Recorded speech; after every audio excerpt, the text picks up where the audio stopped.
અમારી રજૂઆત છે કે ધણફુલિયા ગામે દિલીપભાઈ અર્જુનભાઈ ચાવડા અને વજુભાઈ મારુની ખાણ આવેલી છે.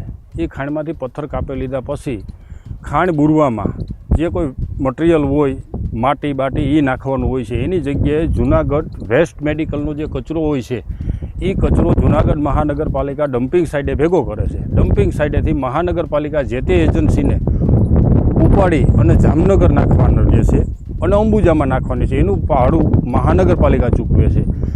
પણ બન્યું એવું કે ધણફુલિયાના બંને લીઝ હોલ્ડર જે તે એજન્સી કચરો ઉપાડવાવાળી બે ભેગા થઈ ત્યાંથી વજન કાંટો કરાવી અને અહીંયા એને ખાણીમાં માલ નાખી દીધો છે. બંને જણાએ આ માલ નાખી દીધા પછી આજુબાજુના વિસ્તારમાં પાણી બગડી ગયા. ખેડૂત અમારી પાસે આવ્યા, રજૂઆત કરી કે અમારા પાણી બગડી ગયા છે. અમે આ લોકોને કહેવા ગયા લીઝ હોલ્ડરોને, તો એ તો એવું કહેવા માંડ્યા કે અમને કોઈ વસ્તુ કહેતા નહીં, ને કે અમે આને કહી દેવું, આને કહી દેવું, એવી ધાક ધમકી મારવા માંડ્યા. એટલે અમારે કાયદેસરની કાર્યવાહી કરવી પડી છે. ગ્રામ પંચાયત ધણફુલિયા તરફથી એવી રજૂઆત મળી છે કે જે લાઇમસ્ટોનની ખાણ છે એની અંદર કચરો ડમ્પ કરવામાં આવે છે.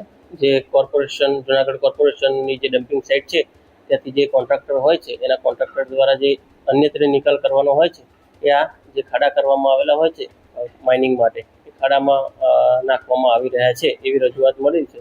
જેની તપાસ કરવામાં મામલતદારશ્રીને મોકલી છે. તપાસની અંતે કાર્યવાહી કરવામાં આવશે. તપાસના અંતે ખબર પડશે કે કોને પાસે કાર્યવાહી કરવાની થશે. ત્યારે જ ન્યૂઝરૂમ ગુજરાતની યુટ્યુબ ચેનલને સબસ્ક્રાઇબ કરો અને ઇન્સ્ટાગ્રામ અને ફેસબુક પર ફોલો કરો. અપડેટ રહો, સત્યની સાથે રહો.